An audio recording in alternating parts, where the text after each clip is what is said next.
Cup Qatar 2022 that is going to take place tomorrow at Al Bayt Stadium. Please allow me to welcome coach of Morocco, Walid Regragui, and the team player number 13, Elias Al-Shaher. Translation is available in the FIFA interpretation app, English, French, and Arabic. Coach and Elias, your opening remarks, please. Okay. Bonjour, salam alaikum. Bon, on avance dans la compétition et plus on avance dans la compétition et plus les matchs sont de plus en plus difficiles. On va jouer l'équipe championne du monde avec des joueurs de qualité, un entraîneur de grande qualité, le meilleur sélectionneur au monde. Nous, on va continuer sur ce qu'on sait faire avec beaucoup d'ambition pour essayer de créer la surprise et pourquoi pas aller en finale de la Coupe du Monde. Yes. Hello, yes. So yeah, he did it in French, I will do it in English. As players, we are all excited to be in this semi-final. And everyone is really motivated to play against the best national team in the world. And I think with the help of our trainer and technical staff, we'll have a good game, and hopefully we'll see each other again for the final.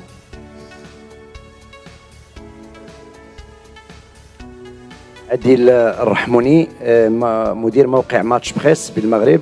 سيد وليد الركراكي غدا إن شاء الله مباراة قوية ضد المنتخب الفرنسي. هل ممكن تعطيونا صورة على العناصر الوطنية التي جاهزة، لأن كل الشارع المغربي يتساءل على الإصابات اللي لاحقت اللاعبين، لأن هذه هي المشكل الوحيد اللي صادف وليد الركراكي.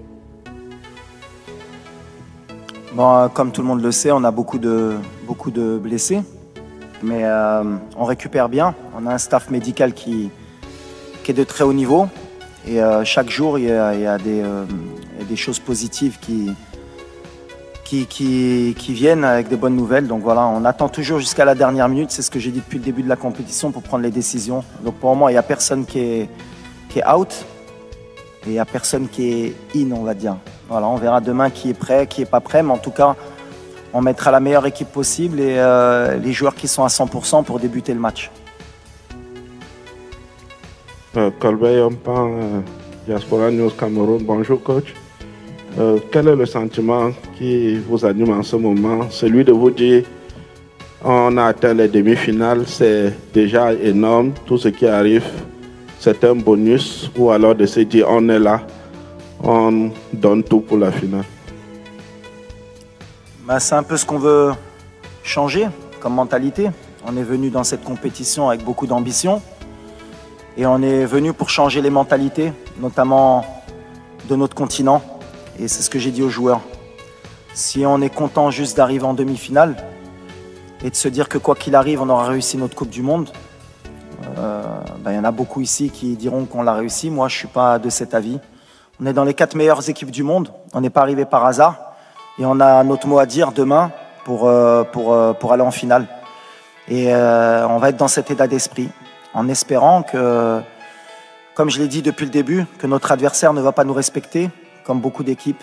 Parce que c'est vrai que s'ils jouent à leur meilleur niveau et qu'ils nous respectent, ce sera beaucoup plus compliqué. Mais nous, on a confiance. On a joué les grosses cylindrées du mondial. On a peut-être le parcours le plus difficile. À chaque fois, on nous prédit l'élimination et on est encore là, avec nos valeurs. Donc non, aujourd'hui, je disais en début de compétition qu'on rêvait de gagner la Coupe du Monde. Plus on avance et plus on est proche de notre rêve. Donc voilà, on va se battre demain pour aller plus loin. Bonjour, Walid Regragui, je suis là. Hugo Moissonnier, Radio France Internationale. L'une des principales menaces qu'il va falloir neutraliser pour vous, ce sera évidemment celle de Kylian Mbappé. Dans sa zone, il y aura Achraf Hakimi. Les deux joueurs se connaissent évidemment très bien. Ils jouent en club et puis ils exposent régulièrement leur amitié sur les réseaux sociaux. Et même au Maroc, je crois que Kylian Mbappé est déjà venu voir son pote. Est-ce que vous allez avoir une conversation particulière avec Achraf Hakimi pour neutraliser Kylian Mbappé? S'il y a un joueur qui le connaît mieux que moi, c'est Achraf. Il s'entraîne tous les jours avec lui. Donc s'il a une idée précise du joueur qui est Kylian, c'est lui qui le sait. Donc non, on va pas mettre en place plus de dispositifs tactiques ou quoi que ce soit par rapport à Kylian. Parce que malheureusement pour nous, il n'y a pas que Kylian. Quand on voit Griezmann, la qualité du joueur que c'est, entre les lignes, quand on voit Ousmane, qui est pour moi le complément parfait de Kylian, voilà, le danger il vient à gauche, il vient à droite, donc si on reste que focus sur Kylian, on fera une erreur. On va jouer collectivement. Achraf, c'est un des top players au monde aussi à son poste, donc voilà, ça va être un beau duel entre les deux. Ces deux champions, je pense qu'ils ne vont pas se faire de cadeaux. Donc voilà, c'est que nous, on ne se focalise pas que sur Kylian, on se focalise surtout sur l'équipe de France, sur les problèmes qu'on peut leur poser. Et puis après, à l'arrivée, forcément, les problèmes qu'on peut poser, il faudra annihiler un peu Kylian, mais pas que. Et Achraf, le concernant, j'ai aucune inquiétude qu'il sera à 200%, qu'il est surmotivé pour battre son copain. Good morning, Mr. Regragui. Dario Ricci, Il Sole 24 Ore Italy, please in English.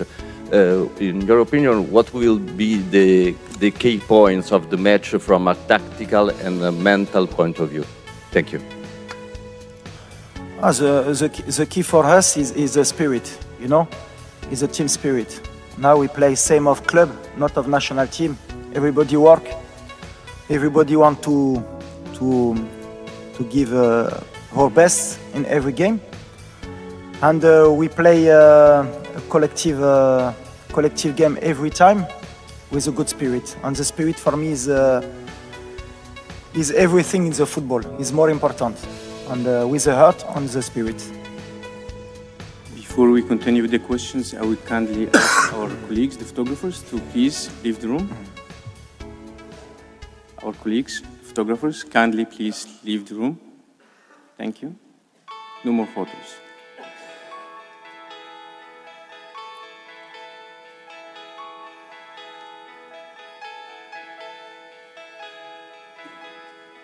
Please go ahead with the question. Mourad Moutawakil, M24. Walid, bonjour. Autrefois, je t'avais demandé, je voulais savoir ce que tu avais dit aux joueurs quand tu les avais regroupés au milieu du terrain. Tu m'avais répondu, je leur avais demandé s'ils avaient toujours faim. Est-ce qu'ils ont toujours faim? J'ose espérer. Hein. Quand tu arrives en demi-finale de Coupe du Monde, si tu n'as pas faim à ce moment-là, c'est faire une demi-finale de Coupe du Monde, c'est pas donné à tout le monde. Il y a la meilleure équipe de la compétition qui est déjà sortie, c'est le Brésil. Ils vont pas avoir la demi-finale, donc voilà. Et ils le savent. On est une équipe ambitieuse, on a faim. Maintenant, est-ce que ça va suffire? Je pense que ça peut, avec l'état d'esprit. On est confiant, on a envie de réécrire l'histoire, on a envie de mettre l'Afrique sur le toit du monde. Et ça, c'est une des valeurs qui va être importante pour demain. Parce qu'il faudra être fort pour nous sortir de la compétition, même si je sais que tous les pronostics sont contre nous. Mais nous, on a confiance. Alors peut-être qu'on est fou, mais c'est bien d'être fou. Mais nous, on a confiance, je le répète. Et on n'est pas fatigué, je le répète aussi. Donc si ça peut les embêter jusqu'à demain, parce qu'apparemment ça veut être rassurant à dire qu'ils vont être fatigués. Non, on va pas être fatigué. Depuis le début de la compétition, tout le monde dit qu'on va être fatigué, on va pas être fatigué. Tu peux pas être fatigué à une demi-finale de Coupe du Monde. Donc on a faim et on n'est pas fatigué. Hi, Noah from the Netherlands. A question to both. There will be about 30 extra flights coming over with Moroccan fans to Doha. What does it mean to you both that so many fans will be here supporting you?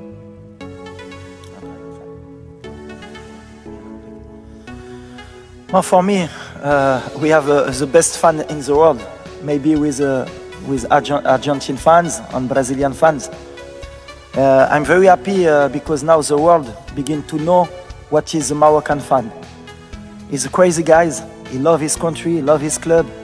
He can travel anywhere to come to support your country. Maybe tomorrow you have more of 20,000 people minimum. He can come to support us, and I'm very happy because the World Cup can give this picture of the fans of Morocco. And tomorrow, sure we play at home, and it's very important for us.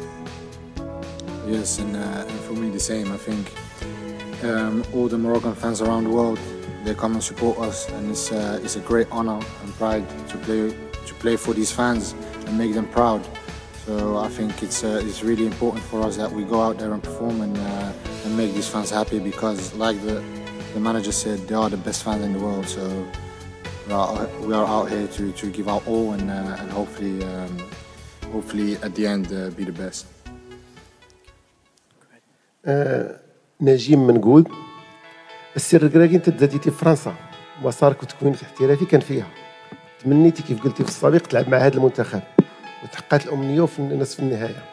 واش المعرفه ديالك بهذه الكره ومعك لعابه عندهم نفس المسار بوفال وسيس غيعطيك الاسلحه باش نوصلوا للفينال؟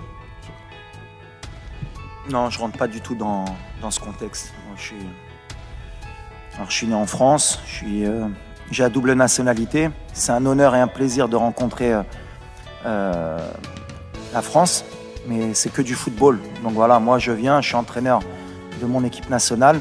On va jouer la meilleure équipe du monde et ce qui m'importe, c'est pas de jouer contre la France ou l'Angleterre ou le Brésil, c'est de me qualifier. Maintenant, c'est sûr que ça va être particulier, surtout pour mes proches, pour ma famille, pour mes amis. Mais moi, en tout cas, en tant qu'entraîneur, c'est quelque chose qui me trouble pas et qui m'intéresse pas du tout. Je suis là en tant qu'entraîneur de football et ce qui m'intéresse, c'est de gagner. Alors, on a la France, si ça avait été l'Angleterre, ça aurait été pareil. Mais ce qui m'intéresse surtout, c'est de jouer la meilleure équipe du monde. Pour un entraîneur, c'est toujours bien de pouvoir se tester et de voir à quel niveau on est arrivé avec notre équipe. Mais même pour les joueurs, c'est le message que je leur porte. On ne fait pas attention à savoir contre qui on joue. Alors, on avait joué la Belgique, on avait des binationaux aussi. Et le message, il est toujours le même. On joue pour le Maroc et on joue un match de football. Et ça doit être la fête.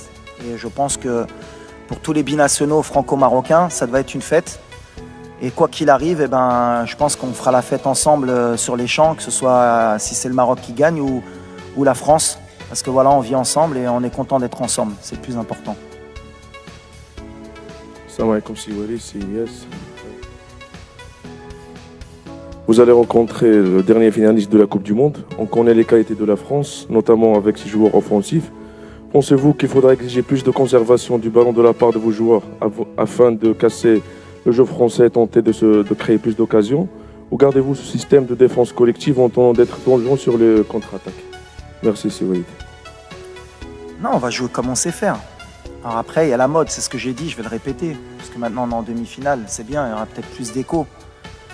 Cette possession de balle, mais c'est extraordinaire. Comment même vous, les journalistes sportifs, ça vous fait rêver. 60-70% de possession de balle, tu as fait 2 tirs dans le match. Les XG, ça c'est la meilleure invention pour les coachs ou pour les joueurs. Les XG. On aurait pu gagner parce qu'on a eu 4 de XG. Mais tu as un attaquant en bois qui a loupé 4 occasions et tu as donné 4 XG pour rien. Nous, on est là pour gagner. Mais pas la possession, si on peut l'avoir, on va la prendre. S'ils ne nous la laissent pas, eh ben on va leur laisser.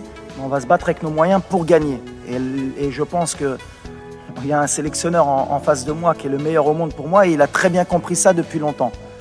Et il gagne comme ça aussi. Donc voilà, nous, on est là pour gagner. Alors après, parler de est-ce que vous allez avoir la possession? S'ils nous la laissent, on va la prendre. Je ne pense pas qu'ils vont nous la laisser. Et s'ils ne nous la laissent pas, il faut qu'on sache comment faire, comme on a fait les matchs d'avant, pour les empêcher de tirer le plus de fois au but et qu'ils aient le moins de XG possible pour nous battre.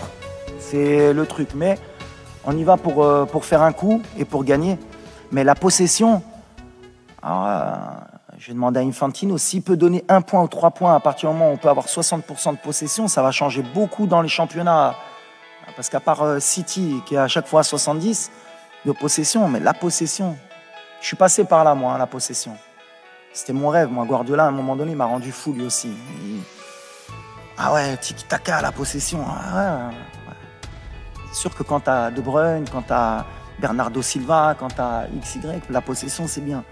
Gagner. Moi, ce qui m'importe aujourd'hui, c'est que l'Afrique, aujourd'hui, parce qu'il y en a beaucoup, notamment les journalistes européens qui ont critiqué un peu notre jeu, moi, je pense que ça les embête aujourd'hui de voir une équipe africaine jouer un peu comme les équipes européennes qui ont compris. Alors, je sais que ça fait plaisir de temps en temps de dire ils étaient sympas, ces Africains.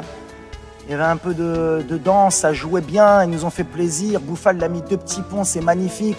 Mais il rentre à la maison. Non, non, c'est fini. On est passé à autre chose. On a envie de gagner. On a envie de gagner pour l'Afrique, on a envie de gagner pour les pays qui sont en voie de développement, qui dans le football, pour qu'ils apprennent qu'aujourd'hui on peut gagner avec un minimum, parce que c'est le football. Il n'y a pas qu'une manière de jouer. Et je prends exemple sur la France. Hein. C'est bien beau, mais moi 2018, ils m'ont fait rêver la France, comment ils ont joué. Ils ont tout compris. Ils ont explosé tout le monde. Et contre l'Angleterre, ils n'ont pas eu 40 occasions. Ils ont explosé tout le monde. C'est la meilleure équipe. Si on peut prendre un peu exemple sur eux, demain, pourquoi pas. Mais XG, possession, c'est bien. Les datas, je crois qu'on a 0,01% de chance de gagner la Coupe du Monde au départ de la compète. Je sais pas, on est monté ou pas à peu près. Peut-être on doit être à 0,03 peut-être maintenant. Mais on va essayer de faire mentir cette statistique. Alors peut-être demain, je vais passer pour un con. Hein. On va dire, il a trop parlé. On est à 12. Alhamdoulilah. Alhamdoulilah. On va essayer de monter après le match un peu plus. Bonjour, monsieur Garoui. Bonjour, cher. Je suis Fernando Valeca de Barros, je suis freelance et je travaille pour l'État de São Paulo dans cette Coupe du Monde. Il y a 8 mois, votre prédécesseur, il y a eu des énormes difficultés pour souder une équipe.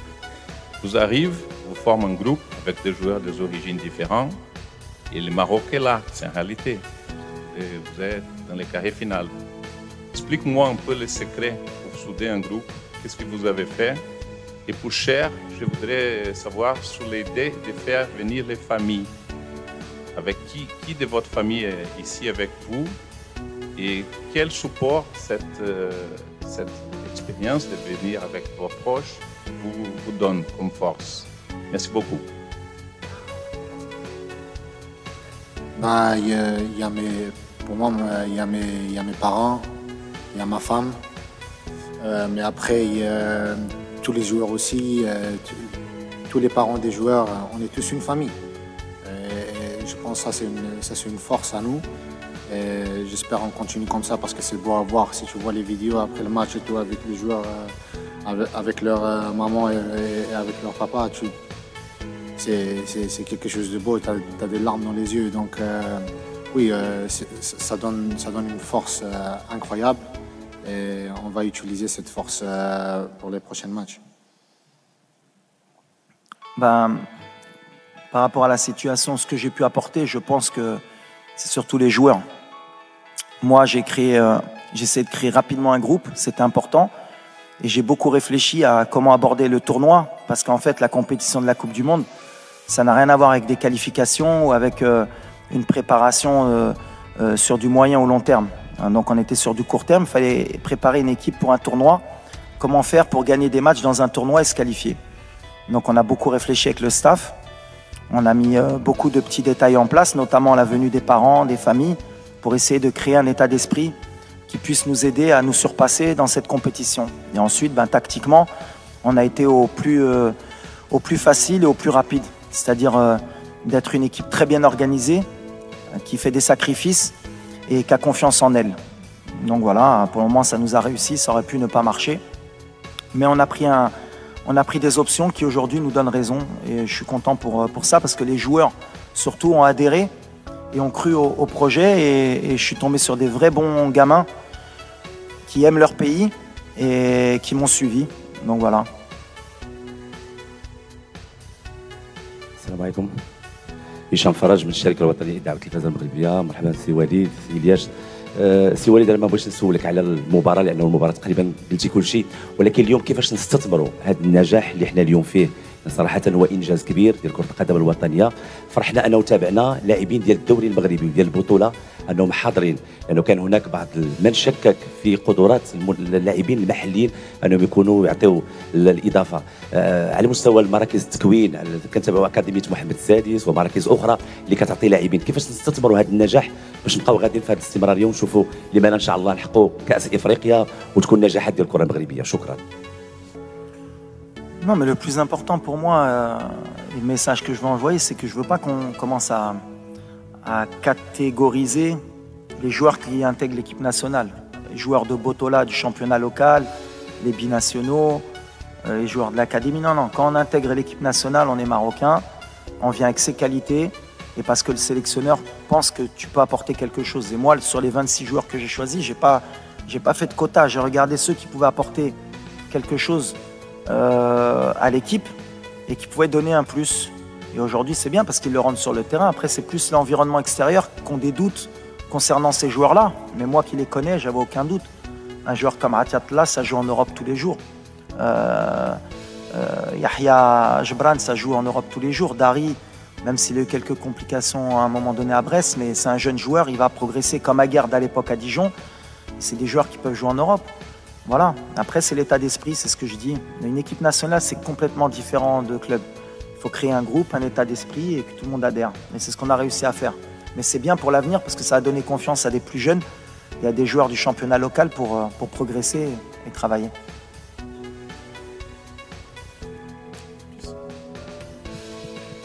Bonjour coach, Luis Miguel Pascual de l'Agence de presse espagnole ici. No. Please ask the question in English, French or Arabic. French, en Spanish is okay. Je parle en français, vous inquiétez pas. Ah, ok. En français. Please. Oui, la question c'est par rapport à votre préparateur physique, Eduardo Domínguez, qui est en espagnol. Comment est-ce qu'il s'est intégré dans cette famille que vous avez créée dans l'équipe marocaine et si vous pouvez nous parler un peu de son travail, merci. Et pas que Edu, il y a Juan aussi. J'aime bien la préparation espagnole, qui est beaucoup faite à base de ballon. Et c'était ma priorité au départ d'avoir un staff pratiquement 100% marocain. J'ai fait une exception juste pour la préparation physique. Pas qu'au Maroc on n'est pas bon, au contraire on a des très bons préparateurs, mais je voulais apporter une touche spécifique avec la préparation physique espagnole. Et Edu, il nous apporte tout ça, il s'est très bien intégré, il a une capacité d'adaptation et je l'ai aussi pris parce qu'il avait entraîné dans le monde arabe, il avait entraîné aux Émirats et en Arabie Saoudite aussi, donc il connaissait aussi la mentalité arabe, donc voilà, mais on est très très heureux de sa venue, on est très heureux de son travail.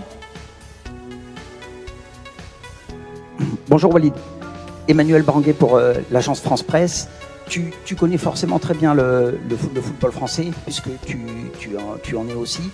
Est-ce que tu peux parler du fait que la formation marocaine a été relancée, notamment par l'Académie Mohamed VI, etc., et que c'est aussi un long processus et un long travail, et que cette équipe de 2022, elle arrive de très loin, à la fois du recrutement, d'aller rechercher des binationaux et de former des joueurs au pays. On a la chance que Sa Majesté, que Dieu l'assiste, a mis beaucoup de moyens pour faire progresser le football au Maroc. Et c'est aussi en grande partie sa réussite aujourd'hui, d'avoir créé l'académie, d'avoir mis les moyens dans les installations au Maroc, avec la création de beaucoup de stades, beaucoup de terrains d'entraînement. Et l'académie, bien sûr, fait partie du projet royal. Et c'est bien parce qu'on a toujours bénéficié des binationaux au Maroc. Moi-même, je suis venu jouer en étant binational et la génération 2004, il y avait beaucoup de joueurs formés en France. Mais on a vite compris qu'il fallait aussi créer de la formation chez nous, avoir des forces vives qui font partie du pays. Et avec l'arrivée de joueurs comme El Nasseri, Tegnaouti, Ounahi, Aguerd, d'autres joueurs comme Banoun, Dari, qui sont des produits locaux, on va dire, et ben c'est bien. Ça veut dire que l'Afrique et le Maroc progressent dans ce sens-là. Ils ont enfin compris qu'il fallait se prendre en main. Et Sa Majesté a eu cette vision et heureusement pour nous, aujourd'hui, elle fonctionne et elle montre au monde que voilà, au Maroc, on avance et on travaille, comme je l'ai dit. سؤالي باللغة العربية. كريم عبد المحسن موقع كورة. بداية بهني الكابتن وليد. على الإنجاز اللي حققه ونتمنى إن شاء الله إن هو يكمل لنهاية الحلم اللي قاله من أول يوم. بعد النجاح الكبير اللي الكابتن وليد حققه في كأس العالم بالتأكيد في عروض كتيرة سواء جت أو هتيجي بعد نهاية البطولة. هل كابتن وليد قراره إن هو الاستمرار مع منتخب المغرب أيا كان الوضع ولا ممكن ياخد تجربة جديدة؟ شكرا. Alors, merci, mais nous, on est concentrés sur la demi-finale. Et le message que je veux envoyer aujourd'hui, justement, c'est Parce que je vois depuis 2-3 jours, on a envie d'être satisfait et de dire quoi qu'il arrive, on aura réussi notre mondial. Et je veux changer ça. Alors vous allez me prendre pour un fou, mais non, c'est pas comme ça qu'il faut qu'on pense. On va aller en finale, on veut gagner la Coupe du Monde. Et c'est pas des paroles en l'air. On n'est pas là pour être content juste d'avoir mis l'Afrique en demi-finale de la Coupe du Monde. Il faut qu'on aille plus loin. Peut-être qu'on n'aura plus cette occasion. Donc pour ça, les joueurs, ils sont prêts à tout. Le staff est prêt à tout pour créer la surprise demain, comme on l'a fait contre la Belgique, la Croatie, l'Espagne, le Portugal. Alors on tombe sur la meilleure équipe du monde, mais peu importe. Aujourd'hui, on est vraiment concentré et on a une énergie qui va être extraordinaire, qui va nous pousser demain pour rééquilibrer un peu les débats. C'est comme un match de coupe.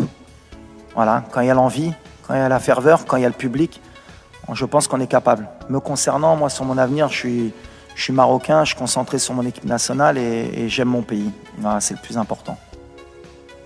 Walid Regragui, bonjour. Lassana Camara de panafricanfootball.com.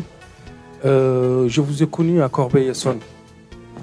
Les Tartérés, les quartiers difficiles, ça vous dit quelque chose? Est-ce que le fait d'avoir commencé à jouer là, d'être formé là, ça vous aide à comprendre le joueur maintenant? Parce que beaucoup d'entraîneurs africains ont cette difficulté-là à comprendre les joueurs qui viennent de la diaspora.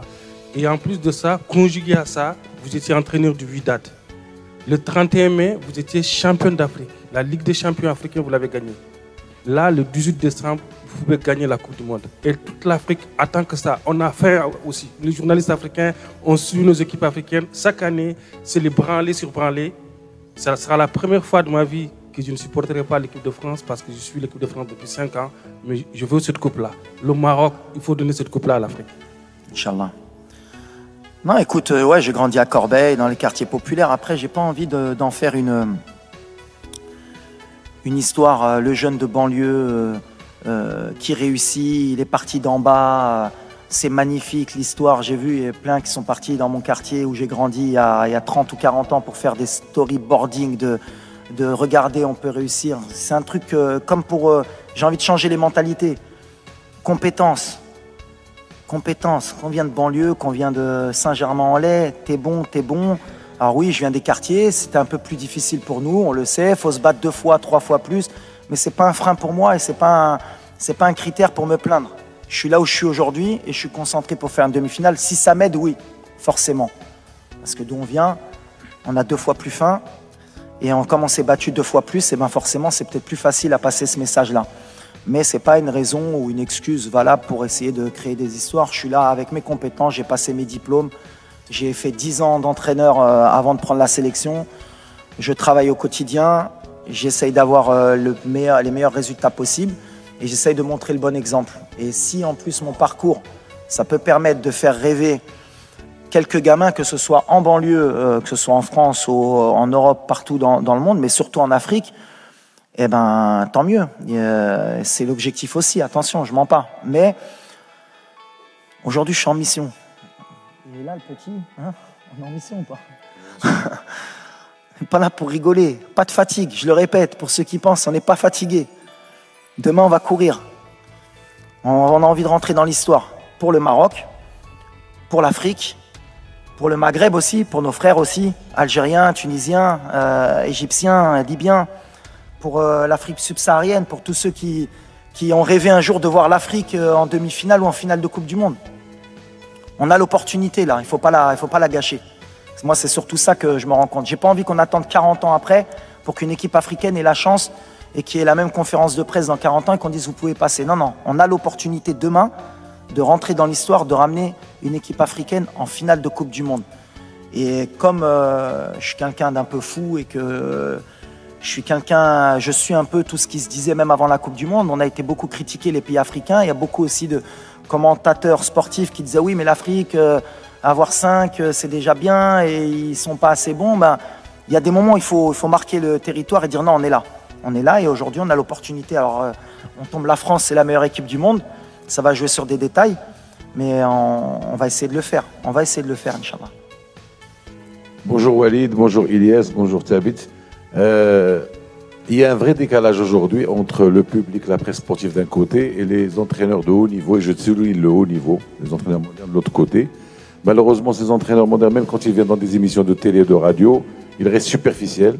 Qu'est-ce qu'il faut faire pour vulgariser le football moderne, vraiment? Parce qu'il y a un vrai décalage. Est-ce que ce n'est pas du rôle même des entraîneurs de haut niveau de vulgariser plus ce football moderne qui n'a rien à voir avec les acquis historiques? Non, non, après chacun a son avis sur le football. Après, vous c'est normal, vous faites aussi votre métier, nous on fait le nôtre. Pourquoi c'est beau le football? Parce que justement, à chaque fin de match ou avant un avant-match, chacun a son avis. Chacun lit le film comme il a envie de le lire, avec son idée du football. Et voilà, on gagne de plusieurs manières, on perd de plusieurs manières. Il y a des forces en présence, il y a des équipes qui sont moins bonnes, il y en a qui sont plus fortes. Et à l'arrivée, des fois, c'est les moins fortes qui gagnent. Et il faut essayer de justifier le pourquoi du comment. C'est le football. C'est pour ça qu'on aime ce sport. C'est pour ça que c'est le sport le plus populaire. Et que c'est le sport qui peut permettre peut-être d'avoir des milliards de personnes dans le monde qui suivent un match de foot. Et c'est pour ça que c'est magnifique. Alors après, voilà, on peut parler football des heures, on peut ne pas se mettre d'accord aussi pendant un certain temps. Mais moi, l'idée que j'ai du football, c'est que déjà, c'est une manière de rassembler les gens. C'est une manière de faire passer des messages et positifs à chaque fois. C'est comme ça qu'il faut le voir. Moi, je pense que ça va être une fête en France demain. Ça va être extraordinaire. L'équipe de France en demi-finale encore de la Coupe du Monde alors qu'ils ont gagné la dernière Coupe du Monde. Le Maroc, des Marocains qui ont grandi en France. Il va y avoir des Africains qui vont être... Mais à la fin, ça doit être une fête. On doit vivre le football comme une fête. Et ça reste que du football. Demain, quoi qu'il arrive, qu'on gagne ou qu'on perde, c'est qu'un match de football et ça doit justement nous permettre demain de faire la fête ensemble. C'est pour ça que des fois, quand il y a des débordements, comme ça s'est passé en Belgique, je ne suis pas du tout d'accord. Ça ne doit pas avoir lieu.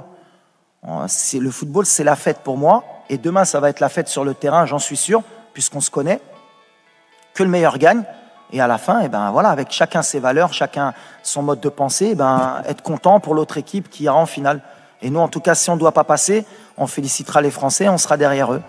Et si on passe, je suis sûr qu'ils seront derrière nous et qu'ils nous féliciteront. Et c'est juste ça, ça reste que du football. محمد يحيى من صحيفة الوطن المصرية.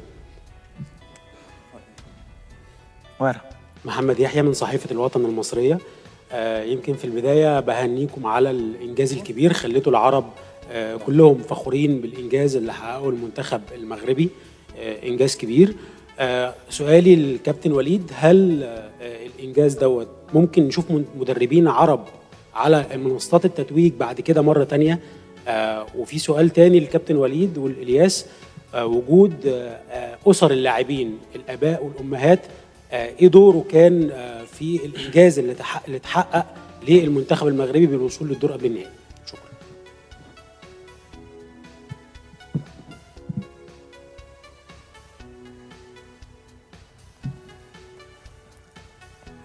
Moi, nous, ce qui est important pour nous, et je parle toujours que de football, c'est ce qui m'importe.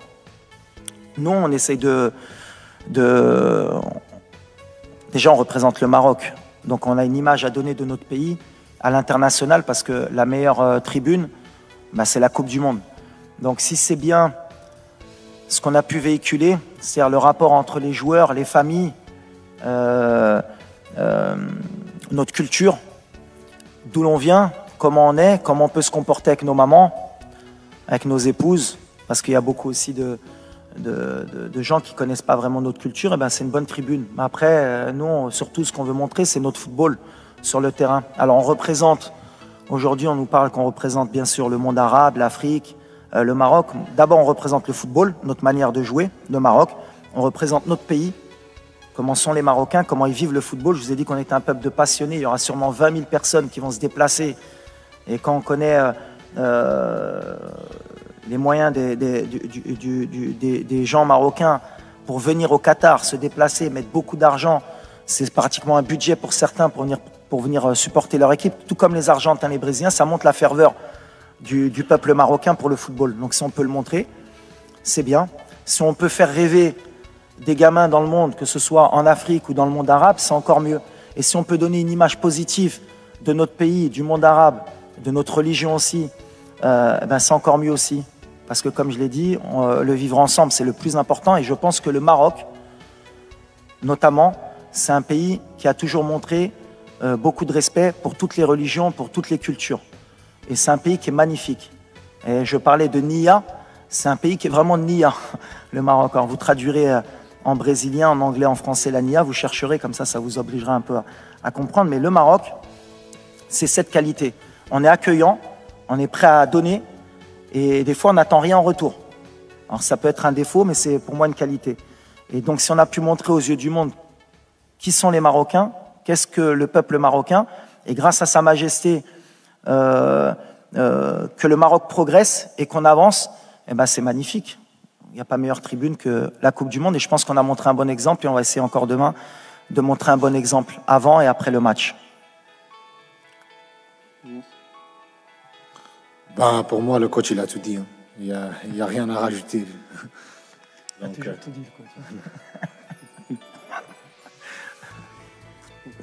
Last question to the coach before we give 2 questions to Ilyas, and then we wrap up. Hello, here in the middle. Yeah.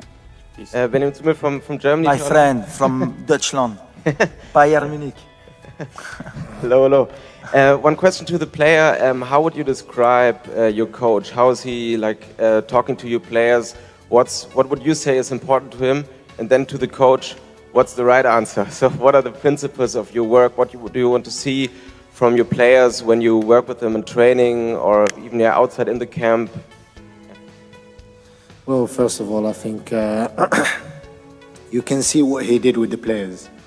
He created an environment that was really like a family.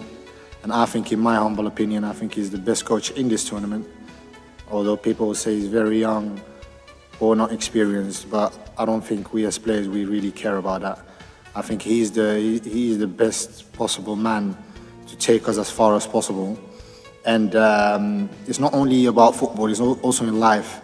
I think he teaches a lot of things outside of football, in life, with our wives, with our parents, religion, whatever. Whenever you have a problem, you can go to him, and he will be your dad, your big brother in that moment, outside of being a coach. So I think he's the best man at the moment, and we all wish him the best, because he truly deserves the best. Wow, I think tomorrow he plays Shahir. Huh?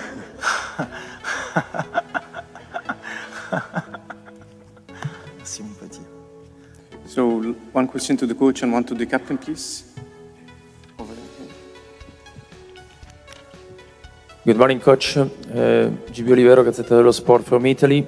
Congratulations for your job, because more your players are at their best now. Do you think they will play so well also in their clubs after World Cup? And this tournament is for them a magical period or the turning point of their career? Thank you.